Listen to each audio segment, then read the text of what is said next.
So I'm thinking of writing a new self-help book. Not really, just setting up my story. And before you understand the title of my self-help book, I have to explain a word in it. So I moved to Texas in 1973 for junior high school, and I go to gym class on my first day in Texas, and the gym coach says, anybody involved in a fracas will have to stay after class. And if you stay after class, you take off your shirt, and the gym coach is going to throw these little red balls at you until you're red spotted and you go back to class, and this is supposed to teach you not to be in a fracas. So of course, I grew up in New York. I don't know what a fracas is. I also grew up in New York where corporal punishment was outlawed in about 1840, so the idea of the coach throwing balls at me did not excite me. So I go home and ask my parents, what is a fracas?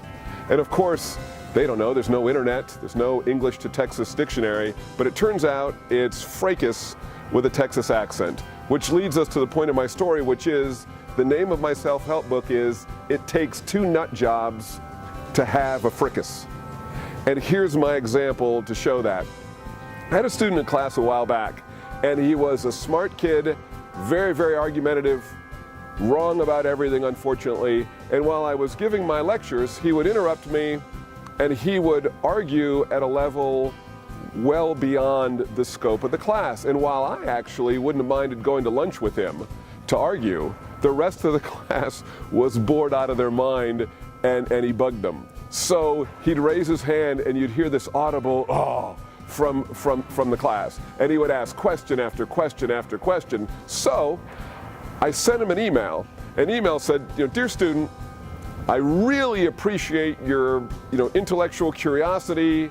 I would love for you to come by during office hours and discuss your issues, but the rest of the class isn't as deeply informed as you are. They don't understand your questions. I'm terribly sorry. I'm going to ask you to limit your comments to 3 comments a day. And you would hope a normal student would say, well, okay, and they'd look in the mirror and go, geez, I was talking too much. Not this kid, of course. And what this really shows is how we kind of have our own personality, our own attitude, and employers are trying to figure out what our personality and our attitude is. So I send this email to the kid. I'm expecting something, maybe he's going to ignore me, maybe he's going to be quiet, maybe he's going to say, okay. I get back this 2-page screed, and the gist of it was, I can't tell him when to talk or not. He pays his tuition. If he has to come to class, he gets to talk. And he said, if I'm not going to let him talk in class, he wants to be tested only over the book, and he's not coming to class. And he stretches this out over a 2-page email. So then we got to think about the title of my book. It Takes Two Nut Jobs to Have a Fracas. And what the temptation is to do would be tell him he has to come to class because I'm in a position of authority, right? Or I could tell him to take the test over the book, and I could make this really, really hard test, so I kind of stick it to him. But I try to live by the point of my own, stated objectives and my rules and so forth. So I sent him back an email that said, dear student, I appreciate your point of view.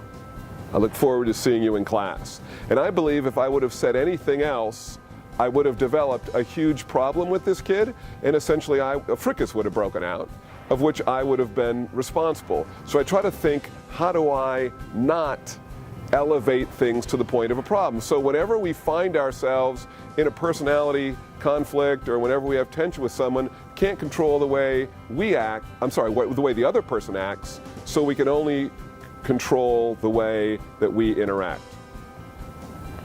And as luck has it, about 3 years later, get another email from the kid, and what he wanted to know was, would I write a letter of recommendation for him?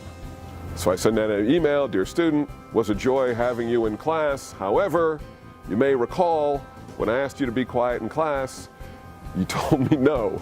So I can't recommend you because attitude is very, very important, and if I recommend you, it's gonna reflect on me. And really what I did was a trick, because what I wanted him to send me an email that said, dear professor, I'm terribly sorry, I've learned since then, I should have never sent you that email, then I would have recommended him. But of course, I got another screed.